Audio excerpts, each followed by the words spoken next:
Easy ye, how are we? Johnny, what's happening? I survived. I survived Frankfurt. I don't know how I did it, but I got through it. I survived, and High Rocks wasn't that bad too. Oh And yeah, Budweiser took me out. I was watching your stories and was like, fair play to you, Sean, leaving your t-shirt on like a real man. And then as the story progressed, you just turned into one of them, didn't you? I had to feel like I was one of the part of the crew. Like I had to feel part of the. It was very warm in Frankfurt. The AC must have been broke or something in the hall. Like it was a very nice hall, very nice setup, and I must have felt like when the AC's broken, it was the only way to survive. Eric was to take the t-shirt off. There's a reason everyone does it. Yeah. Yeah. And that's why all the girls have to wear. So the girls pay the penalty for wearing a t-shirt, or what way is it? Do they I, overheat? I'm equal opportunity, but it's up to them what they do. It's nothing to do with me. So, You're one of them. You must have been. You were like the North Star going around there. You were the brightest thing in the room. It was but absolutely hilarious. I had to make sure Neve and Amy could see me because so unlike Dublin, they have this like huge stage in the middle for the wall balls, and they might not have seen my big bald head where I was going around the course and going to the next station. Even though as a spectator, it is the easiest sport to follow. Like unlike a marathon where you're like, I gotta get to this point, I gotta go over this point. It's literally like, sled push is here. Let me walk 10 meters to where the sled pull is. Let me walk another 10 meters to where the burpee broad jumps is and watch the person die for a good 6 minutes on that station before they do a couple of laps. And even during the laps, you just go to the side. Yep, there he is. He's somehow still moving. Keep it going. But it is a class setup. Frankfurt's pretty cool. In terms of the halls, it puts the ODS to shame. It's just like, Yeah. this is a setup. This is unreal. But I knew it wasn't a good time. I enjoyed myself probably a little bit too much Christmas market day before, if I'm honest with you. But by the time it started, I was like, okay, here we are. Like the tunnel setup, it's not Iron Man setup in terms of building you Yeah, up. yeah, Everyone's getting mad nervous, and I just knew like what we tell people for the first marathon is like, don't pick a time. You have no idea what you're in for, and just go out and enjoy it. And I did. So there was times where maybe I could have pushed on a little bit more, but if I did, the heart rate might have spiked too much, and I would have been in bits. And then for the later stations, I would have been completely goosed. Whereas apart from the burpee broad jumps, oh man, I died doing them.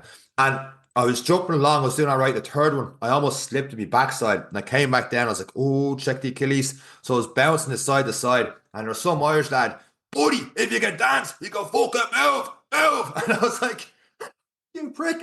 I'm trying to see if I'm all right, but sure, I was so dead I couldn't even look at him. So I have no idea who it was or anything. I just know I didn't know the person, and it was definitely an Irish accent. I was like, yeah. okay, my Achilles is grand. And for the next few, I'm like half dying, half want to kill someone. I think I'm dancing my way to the burpee broad jumps because it's by far my worst station. But it's I would definitely recommend it. I had so many people telling me that I'd love it, and I'm like, I don't know. It might be just something to tick the box and just say I did it. Like when we talk about A and B races, this was definitely a B race. Um, but the atmosphere, taking it all in, I was lucky I was wave one in the way because it wasn't that busy on the course because there's no one else Mm. out there. But at the same time, when I got halfway through, and look, I got passed out by a lot of people. But in the second half, when I started to pass out a few people, I was like, "Oh, the confidence is growing a bit. I feel all right doing this now." That was pretty cool. I also didn't like 8 a.m. because it was very early in the morning when you're on holidays, man. I could have done with 11 or 12 doing that one, but I meant more time for Christmas markets and stuff afterwards. It is. I would anyone that's a runner that enjoys being in the gym. I would recommend doing it. It is great fun. And then the wall balls were horrific. They were so strict, man. So I got to the wall balls and I'm just bang. I was like, look, I'll just bang away as many as I can and I need a break. And the first few are kind of like a little bit off the target, but I think they're close enough. And I think my depth is close enough. And I rattle off 35, 40 and I feel good. And I turn around and one's like 22. And I'm like, oh Oh, God. I'm like, what's going wrong? And she's like, too high, too low, too high, too low. So I'm too trying. high. I kept bouncing off the top bit of it. You see, when I train, I But I'd like too high is a penalty on you. yeah. So the rep doesn't count. Yeah, yeah, That it still doesn't count. that's nah. It has to hit the X. No, it's the same across the board. It's the same across the board. Okay, So yeah, no, I it get it. went But too if it's high. higher than the X, yeah. If it doesn't reach the X, like okay, that's cheating. If you're That's yeah. doing But I got yeah, a few okay. too high. And then I just heard your man going around go, no rep. I look around, I was like, God, that's definitely me. So taking me a few breaks, and I'm like, right, sure, I've no time in here. If I get under 130 and it's probably like around 124 at this stage, I'm doing okay. I'll just enjoy them. And then like there was one stage I went to start again, and she just turns and goes, "Do it right this time, yeah." And I'm like, I was getting awful abuse. I was like, okay. And then I got return of fort, no rep and depth. Like I was probably hitting 85 degrees, but not 90. So I was like, mate, this was the head judge going around. I was like, mate, I need a box. So the box, once you touch the box, you're grand. Um, Yeah. and he looked disgusted at me. He was like, "How dare you?" Now, one of the lads told me if you're up in no reps, just get the box and just get that out of the way. So box, bang, got me a few reps in. But sure, I was tired and I didn't notice. So after a couple of reps, like, here, I'm taking my break. I have my box. So I sat down for a good 20, 30 seconds, catching my breaks. I know thing, but I didn't know it. And Neve and Amy, who were there supporting me and helped me through the whole thing, told me afterwards the head judge was going nuts, the judge judging me because like he can't be sitting in the box, get him off the box. And I was just sitting there like, this is grand. And I got up, she's like, you can't be using the box, mate. I'm like, well, that's what it's there for. Like, I'm not going to win the thing. But eventually got to the end. Really, really good. But watching Die Hard helped because when I was doing the walks, the farmer carries, they're like, fight the, schnell, schnell. I'm like, oh, I remember that from Die Hard. I mean, it's go quicker. Let's go. But great crack, So really enjoyable. ha has it given you the urge to say, okay, I can do 120, I can do 115? Have you got that element of competitive edge having doing it? Yes, I would like to do one again, and I'd like to do a sub 120. Um, Looking back on some of the runs, I was like the start I was around a 5 minute, and then I was down 5:30, 6 minute, but I wasn't really pushing it. I thought I was cruising at a 5 minute. Now there's some of them that I felt decent at, like the lunges I did pretty well, I thought, but running after wasn't fun. Probably could have pushed harder. Need a lot more work on my burpees. The sled pull felt light, but it's just keeping the heart rate down. So I was very conservative. I was like, just take my time getting through it. So I didn't really race the earlier stations. Oh man, the farmer carries, my lower back, my pelvis just wobbles side to side when I'm doing it. So I'm like, I better get that sorted. So I was running through it. And the only reason I stopped halfway through was like, this feels like it's going to snap. So that's a weird one. But except probably a lot of core work needed there, something Yeah. like that. I need to talk to a few people about that one. But yeah, no, time set. So unlike the first marathon, I somehow did this one right. I would do I would go, enjoy it, and I was having a crack during it with the exception of the burpees. I was just enjoying it. I was just talking to the girls, going through the rower and all the rest, because there's no point in bursting yourself and getting an extra 10, 15 seconds of rower and you can't run afterwards. So that Yeah, yeah, cruise, yeah. but I think I could push those bits a little bit more without a little bit more than cruise, but a little bit under. Like I was redlining on a lot of it as well, but I felt I was able to recover a good bit in the runs than I thought. Um, yeah, I could probably push for one with more training, with a good 12-week training block. So I've got a lot of races coming up in the first half of next year. I would definitely recommend going away to Europe and just making a weekend of it, getting it done, and then just enjoying whatever European city from there. It's how I'm going to approach because I know a lot of people doing Dublin, and I love supporting people. I love watching people doing it in Dublin. I have no interest to ever do it in Dublin, but to go to a different European city somewhere July, August, September, do it, come back, build in towards a marathon. Yeah, the only unfortunate thing with High Rocks is equipment specific. So if you haven't got access to the equipment, you can't really train for it. It's very, very, very, very difficult. I tried, couldn't get. I went to one gym and I hadn't got the skier. I went to another gym, hadn't got a rowing machine. So it was actually kind of frustrating to try and find a place that was catered to for me to do a training block. And I tried it, but it was just after about 3 weeks, I was just so annoyed with not having the right equipment to try this or try that or try everything. So it is probably the only downfall. It is going to mean you're going to have to commit to a gym of some sort Oh in yeah, order to get involved, as opposed to running where you can listen to this podcast, you can download a plan, and you can give it a go. It's very much okay. You need to be in the equipment, the environment in order to practice. I suppose to at least even for that first one, you still need to be in that environment. absolutely. You do need practice in those exercises to see what it feels like trying to go from one to the next, like go from ski to a rower and just it's obviously cardio, but it's a different form of it. And then there's things you can practice. You can practice your strength, that will have certain translations. You can practice sprints, will have certain translations to sled. If you load it up, lunges and stuff, you still can do. But to your point, you do need ski, rower. But I tell you what took all the pressure off me more than anything else, more than not picking a time, more than you know. being away and not having many of the members and stuff watch me suffer through this event and being able to pick and select what stories go up online afterwards as well was that morning a bit of ahead of me. I was going through When the you were stories. choosing that morning, when you were choosing what t-shirt not to wear, was it? Yeah, pretty much, pretty much. Why'd you even bother getting dressed? It was cold. It was cold to get to the building. It was cold getting to the building. But Uh, I was going to the stories early Saturday morning and just I was having me coffee, trying to get some food into me and a nice bowl of Frosties in the hotel, just trying to get a bit of carbs into me. And I just seen second in the world. Previous co-host of the Any Given Monday podcast, a previous guest in it multiple times, Rachel Smith has built up to number one Western Australia 100 and number one 3 years in a row. And she's done world championships. You've seen her before over in Europe doing world championships. And then she heads off to New Zealand. And I just seen modest, just number two, second AG in the world. I'm like, Rachel, where's the 27 posts and this and all the rest? Where's you in the podium? Where's everything going on? Eric, talk me through it because I know you have more details than I do on it. yeah, so it's Rachel did travel to New Zealand, and in her age category, out of 250 or so competitors in the World Championship, 70.3, she is number two in the world. Phenomenal. Second by about 4 minutes, third place about 30 seconds behind her. So very tight at the top, like nothing when you consider the length of the race. Last time out was her first time out in Finland and a phenomenal effort. What has happened in this one is because it's been in the Southern Hemisphere, Rachel has been very much training into this and racing into this race and has put in a phenomenal performance. Um, in terms of her times, it's probably not her quickest time and a very tough Oh, course, wow. very tough cycle. It's a lake swim, so there's a lot of other factors, but it's absolutely phenomenal. It's Mm. absolutely amazing. So always a big help and has been on this podcast many times and interview people, and we're always keen to watch.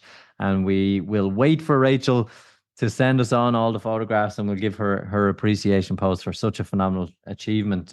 But to be world number two in her age group is it's we can't even describe. I No. tried to give her a call there today, but she was at some Maori dinner experience. It's also her birthday, so lots to Brother celebrate for Rachel. Rachel. Didn't bring her beyond the age category, so she's still world number two in the age category. She got another Um, year at that age group to go for. Deadly.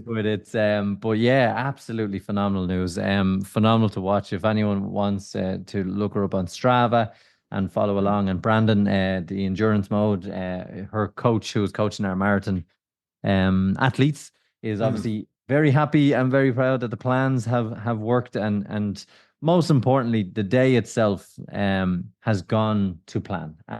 Excellent. Which you can ask for. I'm sure there was bits and pieces that didn't, but no punctures, no anything. It was a got a good chance at the race and gets to claim another trophy that she's not going to have any room for. But world number two is absolutely amazing. Class. Unbelievable. I was delighted for her. Absolutely delighted for her. But the mad thing about it is I was not surprised. And just because you see Yeah, the no, effort and no, stuff you put in, do you know that's what I mean? I mean, that's a yeah. compliment. It's like to look at her training and how she's going. I don't think she takes a rest day. Mm. Um, and while working a full-time job, like it's phenomenal the athletic dedication she's given to this. And Rachel, as just reminding people, has only been doing this since pretty much COVID, and that's how long her triathlon career has been, and she's world number two in her age category, which is absolutely phenomenal. A fantastic achievement, a fantastic effort, and a testament to how far consistency goes, and training and listening to coaches goes, and determination. Mm. It's we talk so much about sacrifices, but the eat, drink, sleep, train. That is how they're operating to be operating at that level, and it's absolutely phenomenal. And very proud of her, and I'm sure she is too. But very modest as well. So a longer, in-depth phone call has to be had, and maybe another episode if she's free in the new year to talk about the World Championship race. But yeah, just great news for us, great news for the podcast, and great news for everyone who has been supporting Rachel along the way. Absolutely, and hopefully our schedules align in the new year and try and get that podcast going. Even though you over there in the Middle East and me in Ireland, her in Australia and stuff right now, we might be able to get aligned in the new year. If not, there's definitely older episodes we do have to build. Do you see how she built up her journey and her training and stuff that led to where she is now? And it's funny enough because our next guest of the podcast is someone who is starting their triathlon journey, has represented Ireland, has gone to Europeans as well, has a good couple of years earlier in her journey than Rachel, and is building towards those goals. So that's a nice little segue to this week's episode of the Any Given Run Day podcast. With that said, and actually, before we get into this week's guest, another person did a triathlon that's been on the podcast this year, Mary O'Donnell. She was over in New Zealand as well, and she did absolutely phenomenal in her second World Championships, Eric. Yeah, so Mary, again, another phenomenal effort in the age category, female 18 to 24. She was 23rd out of 110 at the World Championships, which is unreal, absolutely phenomenal. And if those who haven't listened, do make sure to go back and listen to her episode. Very interesting episode of and a lot to talk about, and a lot of the trials and tribulations of being a young athlete as well. So really, really good effort. And to give one more shout out as well to the best of the Irish, obviously Becky Woods was the best of the Irish on the day, a finish time of 4:29.29. She was first place in her category, so wow. World champion in the female 35 to 39. And I think she finished third overall in the age group category. So she was third overall, Rachel seventh overall out of all the female age group category participants, excluding the pros, obviously. So all in all, a really good showing from Irish athletes in New Zealand.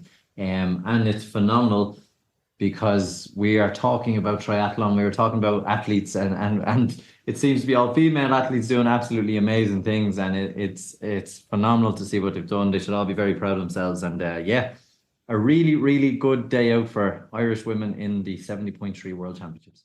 Absolutely unreal. But I'm throwing a cool male athlete on the table. Sean Noble, who I met in the airport at the end of his race. Man, like this intro has been bad enough talking to me, barely getting through high rocks and stuff like that, and then going straight into Rachel being second in her age group in the world. But Sean Noble, he seems to be. I said, I was like, here, you told me not to race too much, and you're racing, seeing me every week at the moment for high rocks. But like, if you listen to that episode of him, he was on a mission getting to the Elite 15. And I think with last night's result, this past weekend's result in Frankfurt, he is finally in that Elite 15 race. So it was great talking to him, catch up with him. Congratulations on that one. Phenomenal. I think it's like your two best times. The average of that is the decider where you get in from that. So he's doing absolutely phenomenal High Rocks World, and he think he's racing that at the end of January. So we'll be keeping an eye out for how he gets on with that one. But this week's episode of the podcast is a good one as well. Yeah, and it's in keeping with the team of Irish ladies doing us proud and representing their countries. And it's a very good episode from an up-and-coming athlete, really just dipping their toe into the area of triathlon. And it's a great episode. And again, it's what we'd like to see. It's nice to see promising athletes, very humble as always, as they always are. And a really, really good episode to tee us up for those who are looking at their triathlon plans for the new year. And with that said, it's this week's episode of the Any Given Run Day podcast. Let's go.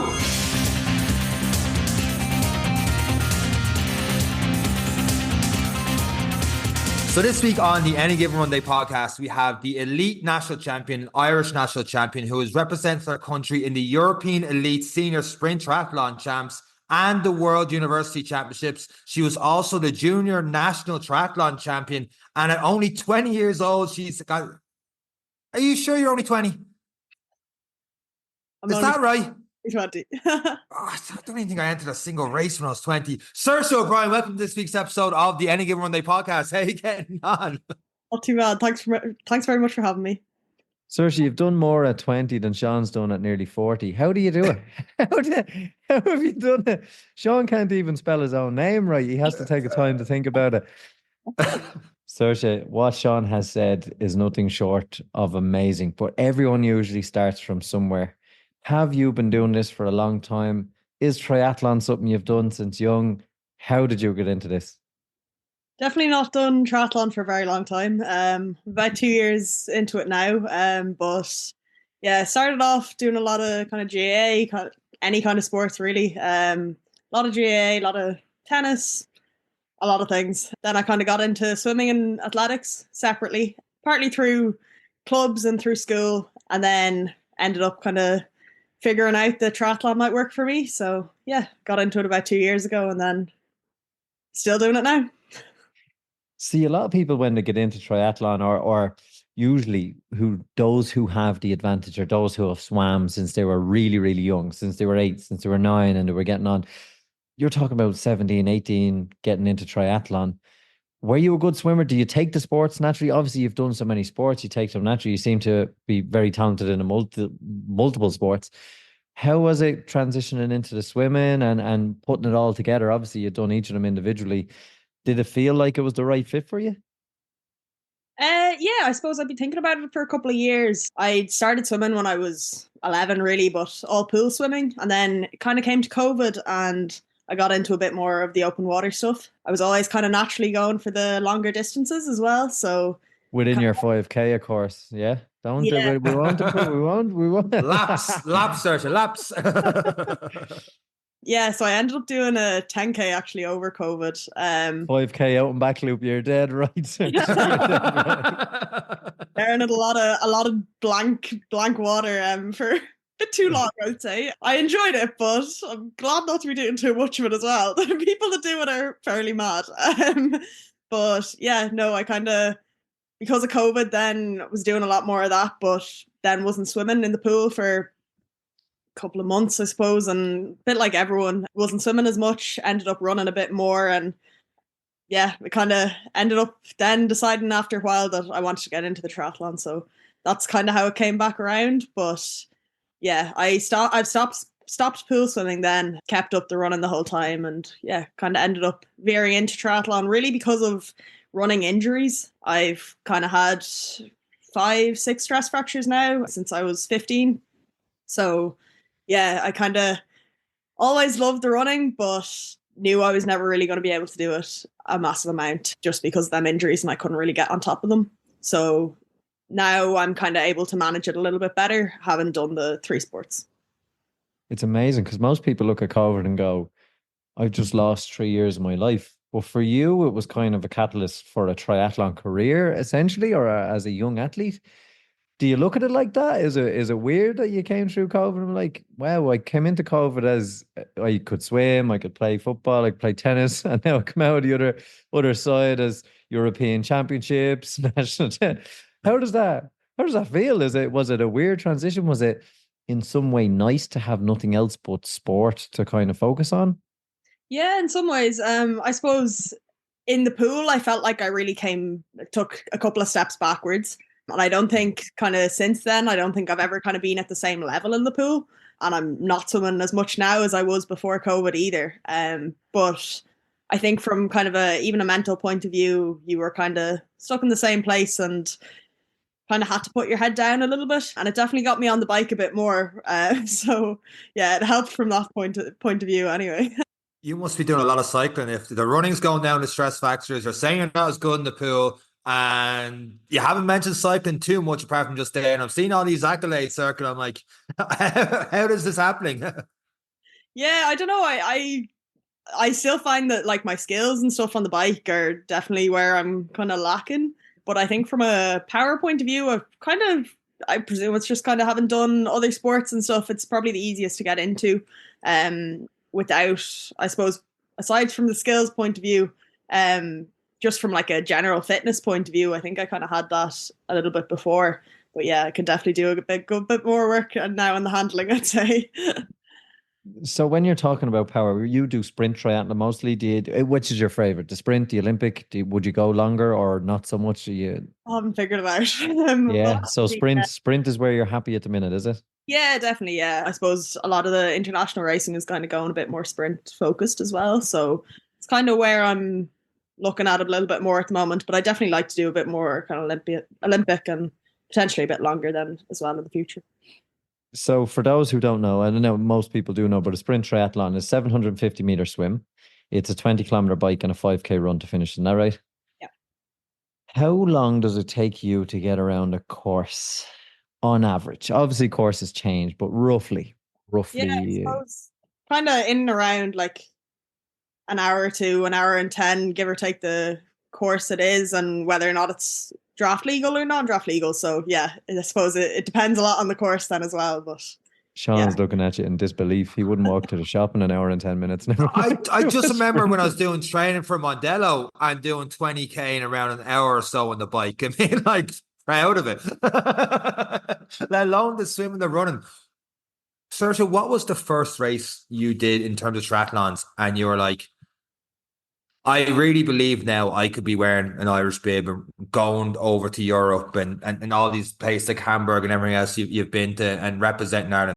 Was there a significant race or moment where you were like, we're really onto something here?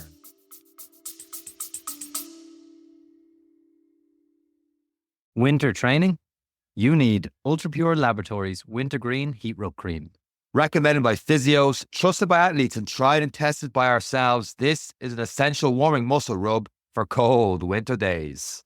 Ultra Pure Wintergreen Heat Rub Cream is perfect for warming up muscles before exercise. And ideal for soothing tired muscles, which, let's face it, marathon training, we could definitely do with that.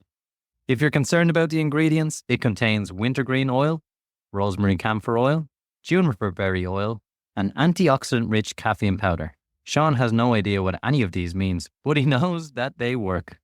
It keeps me warm too. Apply Ultra Pure Laboratories Wintergreen Heat Rub Cream liberally on problem areas such as the legs, arms, back, neck, and shoulders, and massage as well. But rinse hands well with cool water after use. I have made that mistake. It is not fun. Guaranteed Irish and made in County Mayo, Ultra Pure Wintergreen Heat Rub Cream is available in pharmacies and health stores nationwide. Shop the Ultra Pure Muscle Recovery range in-store or online and find out more at ultrapurelabs.ie. By listening to this advert, you are supporting Irish podcasts and Irish businesses. Let's get back to the podcast. Yeah, I suppose kind of doing it was a tie 2 years ago when I won the National Junior Champs, or a year ago. I actually can't even remember now. But yeah, I'd say that's probably what it was. I guess I kind of, before that, like I wasn't really racing a massive amount. I think I'd only done 2 sprint triathlons before that. And I think it was the first race I did wearing cleats as well on the bike. So yeah, it was definitely a bit of a change. But yeah, kind of got into it, got a bit more confidence, I think, in myself from that. So when people are talking to you in the lead up to this, according to my notes, it's 2023, you won the Junior National Triathlon Championship in the Triathlon. The week of leading up to this, and someone's like, Saoirse, you know, how are you getting on for this race? How do you feel for this race? And you may have been modest, not said it to them, but was there any part of you of all that was like, I'm going to win this thing? No. Saoirse, you reek of modesty. It's disgusting. I idea what I was getting myself into. I think that was the biggest issue. So hold on. So was this the first race you used cleats in? Yeah, I think so. Yeah. So for those, cleats are the shoes where you clip in, and for those who have ever tried it, is usually where they fall off the bike for the first 3 or 4 times. It's quite a difficult thing to get used to, particularly in transitions in a race environment, and particularly in a sprint environment where every second really, really counts. How did you practice for? Did you practice for it in the week coming up to it? Were you nervous that in transition? Do I remember how to click out? Like, obviously, you weren't thinking of European Championships. You were just thinking, if I don't fall off, this is going to be a good day. Yeah, definitely. It was, I think I kind of had them for, I think about 5 months or so beforehand. I got them just after Christmas the year before. So I think Triathlon was in May, and then it was about 5 months before. And I'd kind of been using them a bit, but again, I wasn't training a massive amount on the bike either. I still preferred the swimming and the running. So I was kind of doing what I could. I wouldn't say I did a massive amount of transition practice now specifically, but I'd done the odd bit and it kind of got me through.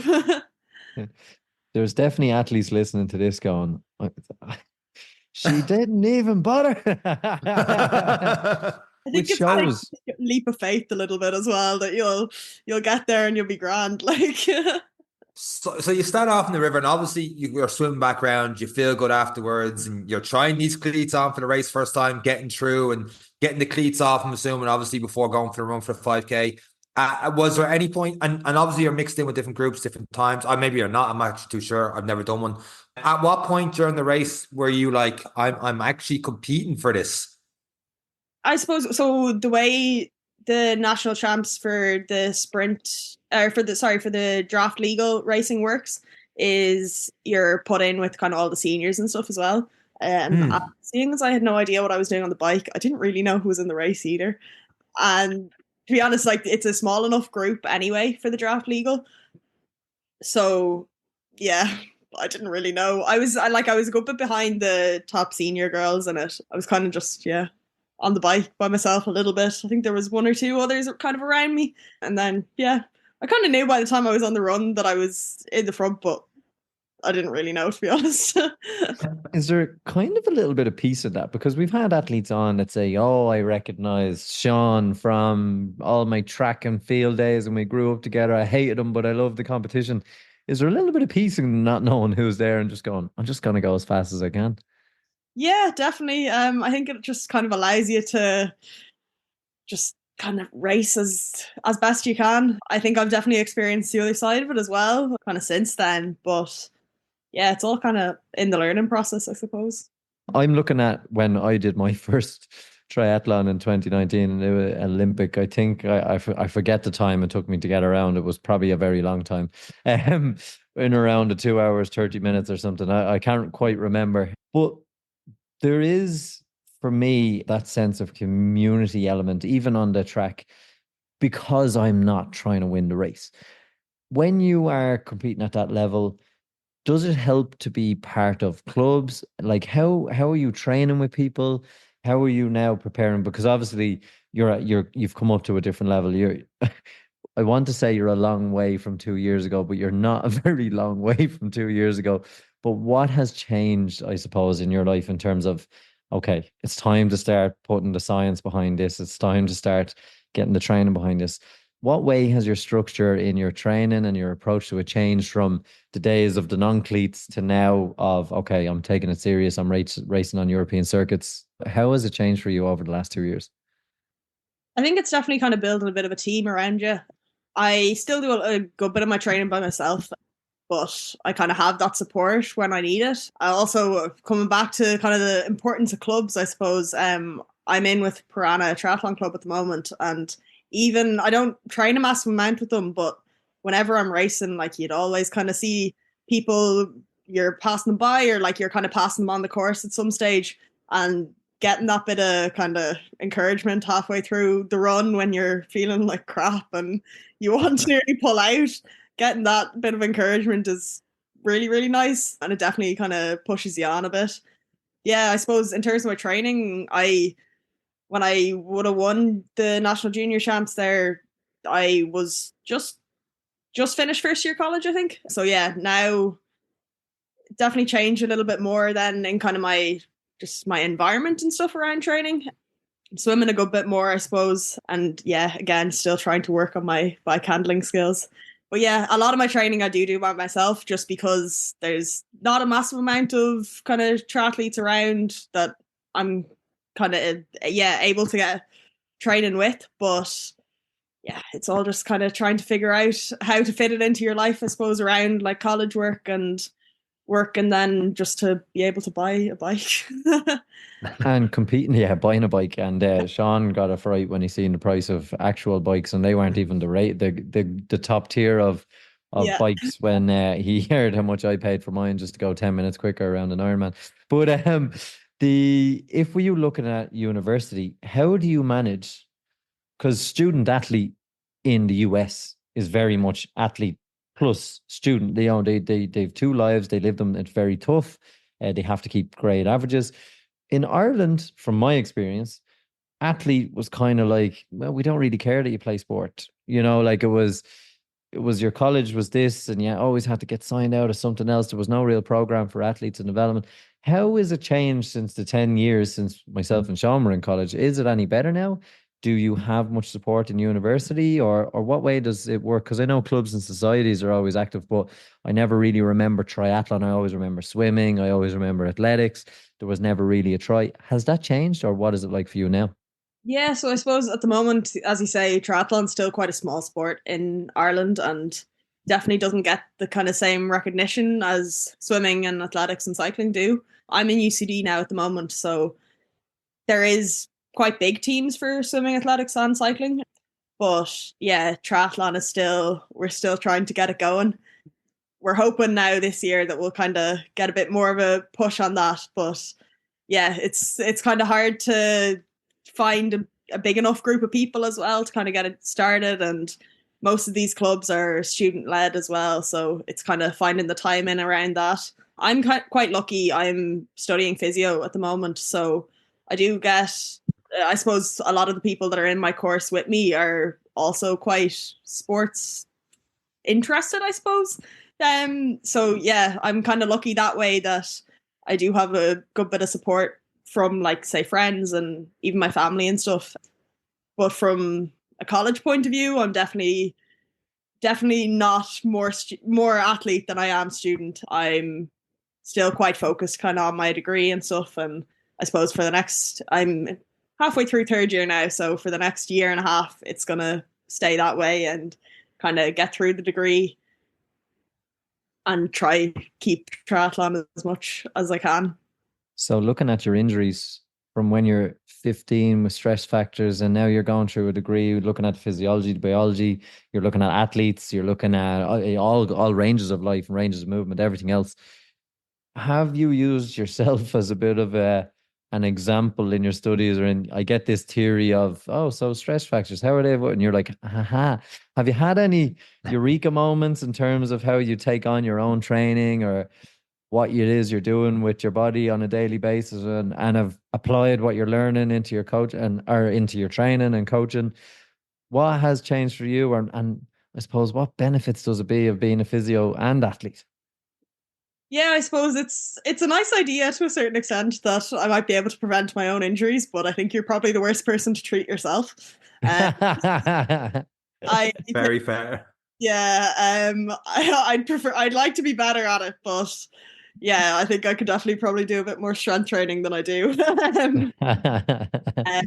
Yeah, I think more the way that I've kind of dealt with my injuries and stuff is just from having them, and kind of learning from that experience of knowing when to pull myself back and knowing kind of what kind of pain is an okay amount of pain, and the type of, I suppose, again, strength training that I need to be doing a bit more of. Yeah, I, again, need to be doing a bit more of, which I definitely don't do enough of. Yeah, it's quite a complicated, I think the biggest thing I've learned really from physio is how different everyone is. There's definitely no kind of one size fits all in terms of the treatment that you can give anyone. I'm on placement at the moment, and you kind of see a massive range of different patients, and be it athletes or just people trying to kind of get back from any kind of injury. And yeah, I think from that you kind of learn that you have to have a lot of compassion for yourself and for other people. I've had a lot of tests done to try figure out why I'm getting all the stress fractures. I've kind of looked into my training quite a bit and again tried to figure out why I'm getting them all. And you're not always going to find a very specific answer. So yeah, it's kind of trying to fit the training in and around your own life as well, I think is quite important, even in terms of like times when there's a bit more stress and you might need to kind of reel back the training a little bit. I think that's really important, just to, yeah, again, have a bit of compassion for yourself and yeah, not to put a massive amount of pressure all the time. It's not always your fault as to why they happen.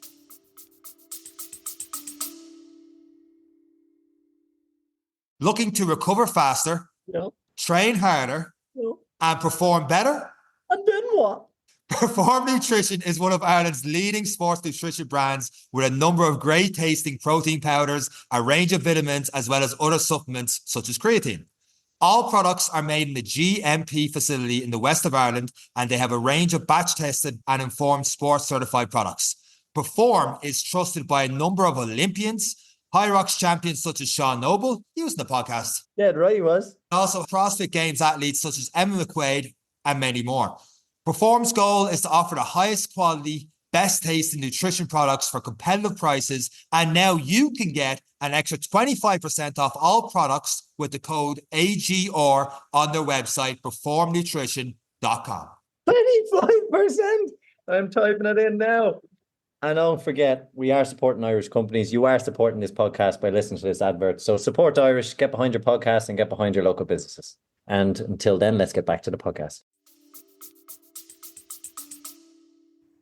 It's funny hearing your physio brain jump in there for a second, like, yeah, no, get more strength training and stuff, and then you just completely dismissed it as you were talking there. You're talking there as well about like trying to find time for your studies and the training and all the rest. But there's a lot of stuff you did last year where you were going abroad. Like you went to Hamburg with the Ireland under 23s, the mixed team relay world championships. First up, how does a relay work in a triathlon before we talk about the fact you represented your country? And was that the first time you represented Ireland in a triathlon stage? Yes, it was. It was an interesting experience. Definitely learned a lot from it. We'll come back to that. It wasn't my proudest of moments, but it was a very good experience all the same. The relay is most of the time, so there's when it comes to international racing, it's really just like really short triathlons. So they vary in terms of distance, but generally the swim is between like 200 and 300 meters. The bike is really anywhere from 5 to 10K. And then the run can be anywhere really from like 1.5 to 2K. So it's an all-out sprint for everyone. Yeah, basically, yeah. Wow. You did all those three disciplines and then tag out the next person to do a swim again? Yes, exactly, yeah. So it's wow. Whoa. Separate sports, yeah. Like I know they're shorter, but understanding the effort is like if anyone's ever even tried to swim 25 meters maximum effort, like it's hard, and it's unless you're graceful, like it's you're gassed, and then the 5-ish K on the bike maximum effort, that's going to be hard. And then you're getting off trying to run at a 3:10, 3:45 just to be as fast as you can over a kilometer. Wow. How much did you want to get sick? Too much. Definitely too much. Oh my God. What does it feel like?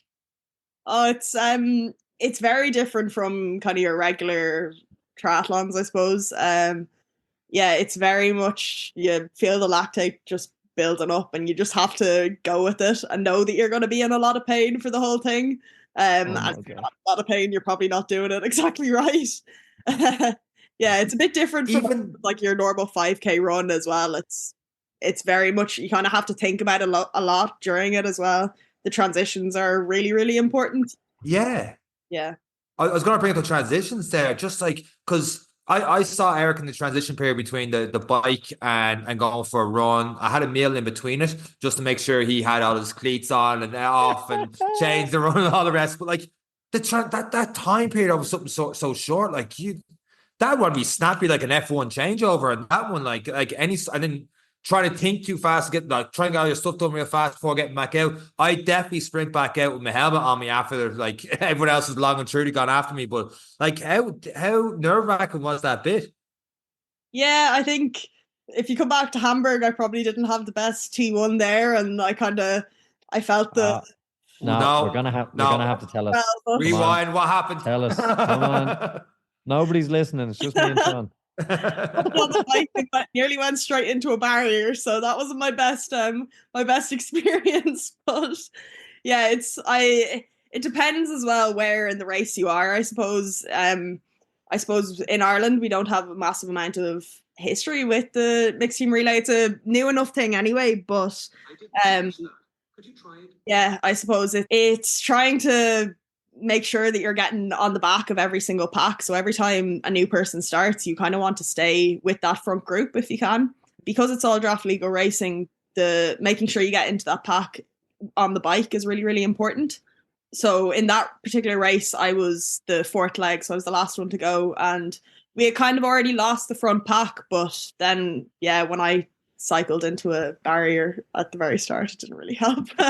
Yeah, you definitely lost the pack then. Yeah. So a lot of it comes down to strategy. So which would you prefer? Do you prefer draft legal or the opposite? Oh, you can't say draft legal just because it's easier if you're in a pack. Which do you prefer?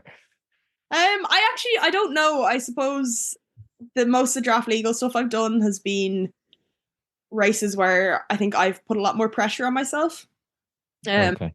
But in a way, the reward is bigger from them as well. So yeah, it's hard to know. I think I need to do a few more of them to really figure out. Yeah, it's quite a hard one for me to figure out, I think, now. If you're in a draft legal race, and obviously you're competing at the top and you're in the top, if you're that person in the first bike, and you're obviously everyone then is drafting after you, correct me if I'm wrong, Anus, if they're drafting after you for, let's say you're doing a sprint triathlon for 20K, surely if you're in front, you're like, I need to drop behind here, because otherwise, if I stay in front, my legs are going to be burned at the start, and the person behind me is going to have an advantage on me, even though I'm technically leading the race up until now. How does that strategy and mindset work? Yeah, I suppose it's kind of knowing yourself on the bike a little bit as well, like what your strengths are. I think everyone in triathlon has different strengths, and when you get onto that bike, you're kind of trying to work with the group. It's really important that you do work with the group, and that's how you're kind of going to catch maybe the group in front, or make sure that the group behind you doesn't catch up on you. So if they're all letting you do all the work, you're going to die quicker as well, and you just won't move as fast as a group. So in an individual race, you are working together in different groups for a certain stage, and then it's like every person for themselves when you get back onto the run. Yeah, to a certain extent, yeah. I think it depends on who's in that pack with you as well, and if you know that someone else has a really good run, you're kind of trying to drop them harder. Yeah, well, That's a phenomenal concept. I can't think of another race that's like that. Yeah, it's well, if you think of it, if all the bad runners and the good cyclists stick together to give themselves a chance of beating the good runner, because they know, well, in a short race, if you put a certain distance, and then it's just a case of, right, between the three of us, who's got the legs? Because the good runner, we're after leaving about half a kilometer, but we've already got 2 minutes on that one. Or, if the group is clever enough, it could work. The only problem with that is I'm a bad swimmer. I'm still in the sea. You guys are all well and truly out and running. The human anchor, Sean. So when you're looking at, you're 21, you're about to go into probably the busiest year of your university life. You're going to come out the other side of that. You're into the system of physiotherapists and the long days and the tough days, and training's going to come. What's next for you in terms of the plans ahead? And we'll look into one or two of your other races, but in terms of what you're thinking now, and you're learning all the time, you're very modest. So where would you like this to go? What's a realistic expectation for you? Would you like to stay at this long term, or where do you see it going? Yeah, I think it's kind of figuring out as well, like what kind of racing I enjoy. I don't know long term, will I want to go long course racing or stay kind of more with the short course? I think at the moment, short course definitely is what I enjoy more. It's all I've done, but I don't think I have the time really to train properly for long course racing either. Yeah, I suppose there's a lot of kind of aims once you get out of college. It just kind of all changes quite a bit as well. I don't like to think too much about kind of what I'm going into then after that, but I suppose like when you are in that like short course racing circuit, it's kind of most of the roads kind of end up leading towards the Olympics. So kind of 4 years out now, and I suppose I'll be 24 then for the LA Olympics. So yeah, that's probably the aim for now, but you never know how things work out then as well. And what is the standard? Because obviously there's a standard for qualification, if I'm right, off the short course. What do you have to set your target on? So I suppose the standard in Ireland in terms of like the girls who I'd be racing against is quite high at the moment. There's quite a few of us that are kind of at a pretty high level. I'd probably be, I don't know, around 5th or 6th probably in that pyramid, I suppose. So definitely not the best racer at the moment, but I suppose I'm also still younger than a couple of them as well, which, yeah, when it comes to actual like Olympic qualification, Ireland will probably maximum only have 2 slots that they're able to get into the Olympics. So yeah, it does put a little bit of pressure kind of, and I suppose a little bit of, you're kind of competing against the other girls as well. But before it even comes to that, you need two people in the top of the world rankings, really. So it's generally the top 50, if I'm right, top 55 in the world will get them Olympic slots.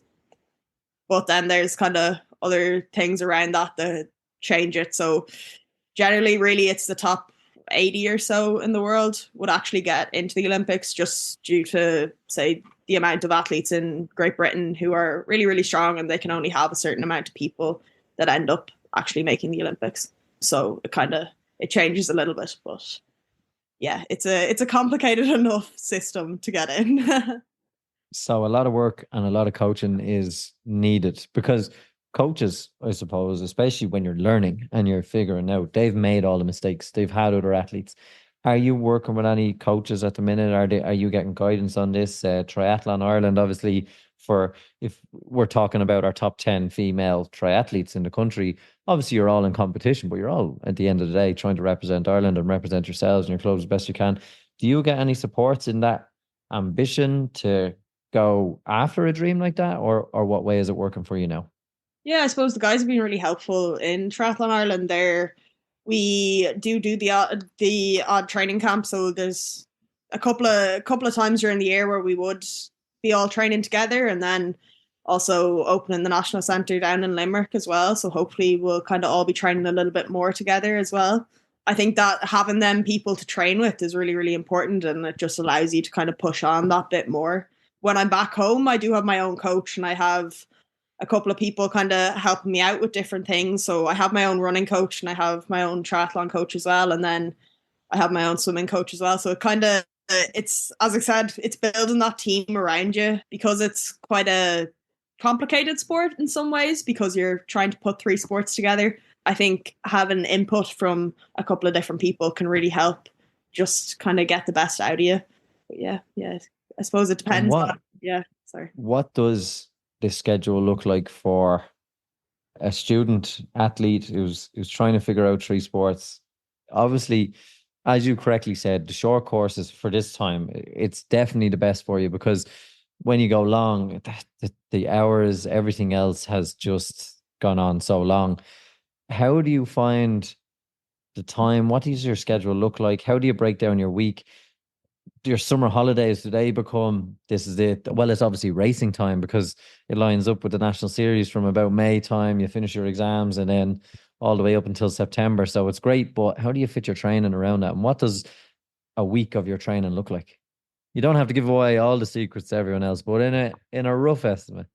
I wouldn't say there's too many secrets now. Strava has you there. Yeah, exactly. I'd say, so again, it depends on the time of year. I think university as well, I have to kind of work in and around that. I said, I'm reeling in the training when it needs to be reeled in around like exam periods and stuff. But generally I'd be around kind of 18 to 20 hours a week. And yeah, I suppose it's broken up between the three of them. I'm trying with the run to get the right amount that I don't get injured. I think that's one of mine and my coach's main aims this year, is just that I kind of stay as injury free as possible and just get that consistency. I think that's kind of one of the main things with the training, is just trying to get that consistency over time.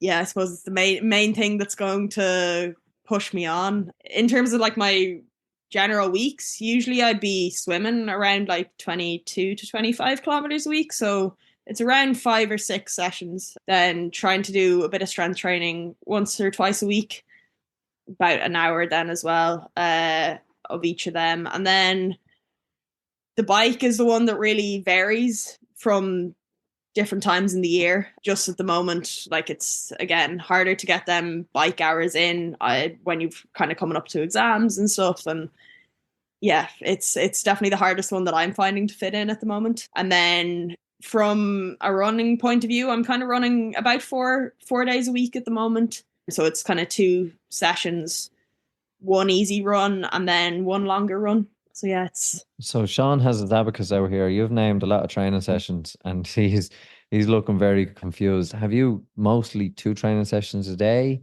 Sometimes 3 a day? What way does it look? Generally it's 2 a day, yeah, sometimes 3 a day, but generally 2. It's hard to it's hard. You'd nearly like to have a day that's a bit easier, but then you'd have a day that's 5 or 6 hours long. So I find it a bit easier to kind of spread it over the whole week. You have the easier days and the harder days, but at the moment, just kind of trying to fit it in around studying and stuff. I find that's So a shorter burst of training more often than longer sessions that tire or fatigue you much more. Is that kind of the aim, to fit in the study before, during, and after college? Yeah, to some extent, yeah. Yeah, I suppose it depends on the week and stuff as well and what's thrown on my training peaks. But yeah, most part. I'm sure as well it kind of builds up and down towards different A races and different things like that. One of the A races, I would assume anyway, would have been the Pulsport Beach Triathlon, where you were the Irish national champion. Yeah, that was definitely one of the A races.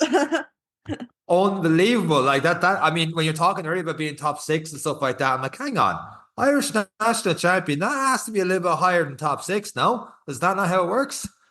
Well, to a certain extent, most of the girls were racing abroad now this year a lot. So, yeah. If not in, they can't win. Well, the cat's away. It'd be nice, but yeah, I don't know. Is that exactly how it works? Yeah, no, it was really good. It was a really good thing to win, I suppose, and it's a nice thing to kind of have it there, and gives me a bit of confidence going forward as well. Yeah, it was a good race though. Oh, that must be huge for you to do that. And then, What like, does you're it, doing. hold on. Her modesty is too much, Sean. But I'm just very modest. I don't want to go into that, but yeah, I know. I'm like? What did it feel like? Don't worry that the other girls are going to listen. They weren't there. What did it feel like? No, it was good. It was good. It was a freezing swim. That's the main thing I remember from it, to be honest. Really, really, really cold. Yeah, you don't get a massive amount of that racing, I suppose, in Ireland as well. So it's nice when it does come around, but the fields are usually really, really small. So it does make it a bit less of what you'd expect. But yeah, no, it was very good. It did feel very good to win it. I was very happy with that. So. Well, look, it's I know, and it's, again, when you're surrounded by so many great people, it's important to be humble, because all you athletes, like, iron will sharpen iron. You'll all train together. You'll all do camps together. You'll grow now together through the sport.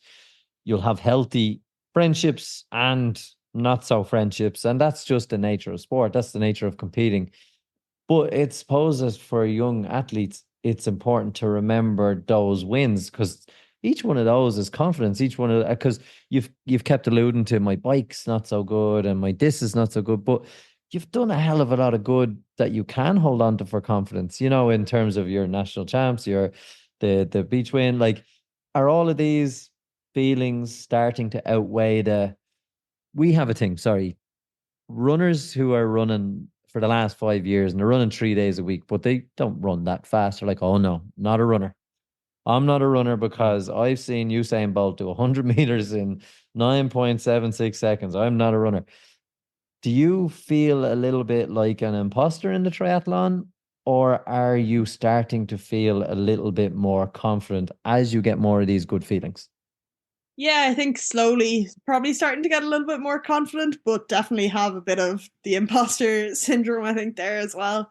Yeah, I think it's kind of there's a lot of things always going on with it, and it's kind of trying to find them good things, as you say, and then things that you are getting better at. That is one nice thing, because there's so many things going on. There's usually always something that's working a little bit better. So yeah, even when other things are going a bit badly, I suppose it's important to look at the positives of it as well. Yeah, it's a difficult one, kind of trying to get the best out of yourself, and pushing yourself as much as possible. And that's probably something I've done a bit too much in the past, and just, again, pushing myself kind of through that, just, yeah, too much. And yeah, you just kind of have to figure it out and know, again, when to kind of take a step back and realize how far you've come.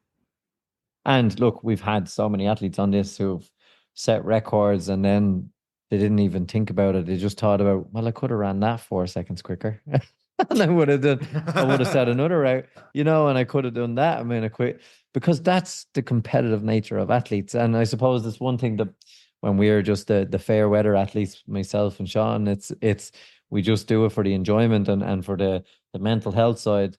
Yes, we like to be better, but we're not in the fine margins like you. And so, of course, being analytical about your training, being hard on yourself, that little bit of aggressiveness towards yourself drives that competitive edge to go compete at high levels. But yeah, I suppose it is when you're there, maybe in a couple of years, you'll look back and go, actually, that was kind of cool, or that was kind of good. But it so far seems like you have the right attitude. You're probably not aggressive enough. You're so humble, which is so great to see from a young athlete. But obviously, you're doing your talking on the bike, in the water, and on the run. And so far, everything seems to be going okay, and hopefully can progress a little bit further with the right coaching.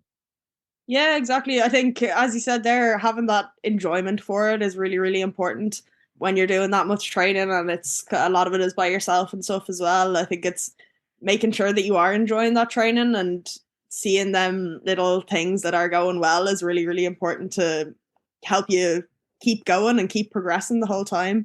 It's a long enough road. So yeah, even now when you're in the off season, you kind of have to find them little victories all the time, because it's a long way till April and when the racing starts up again. So yeah, it's a yeah, you're kind of halfway in the middle all the time, I think. And what's pushing you on towards April? Is there a particular race you have in mind for next year, or a particular goal? I know we talked earlier about LA in a couple of years' time, but over the next couple of months, build towards something.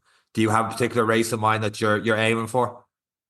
I've kind of talking to my coach at the moment about kind of the specific races and stuff. I'd definitely like to go over maybe to France next year and do a bit more racing over there, a bit more of the draft legal stuff. They kind of have a lot more kind of set in stone over there, so it can be really good again for them, different kind of triathlon skills that you only really get in the draft legal racing.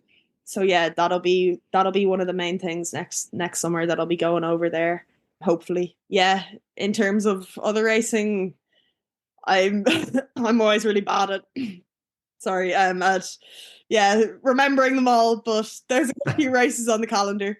Yeah, it's, I think for me as well, having kind of knowing when I'm looking at my training peaks that I have something else coming up over the next few months, it really helps me to kind of keep going on my training and keep pushing me on. I think otherwise, if you don't have anything kind of there to push you, it can be a little bit hard at times to really put the maximum amount of effort into the sessions that you need to put that extra bit in. It can kind of help you find that bit more drive. It's the fear of the race coming that keeps you driving on, isn't it? Yeah, it's just knowing that the deadline is coming, and it's like, oh no, I need to keep this training up, or I'm going to be left embarrassed on that day. Yeah. Hopefully not embarrassed. Hopefully not. Well, on your level of embarrassment is way different to my Sean's level of embarrassment. Just completing a race is a victory for us too. But it is phenomenal to see what it is you're trying to do, and the races you're going to try and get on. We're definitely going to follow it with a close eye and see. We've seen the great things you've done, and we've heard so much, and it's going to be amazing to see what you do over the next 2 to 3 years, and where that brings you, and where triathlon in Ireland goes with a younger generation coming through, the under 23s, and on into the senior level from there. And we can only hope you keep it on after university and choose to keep triathlon as a big part of your life.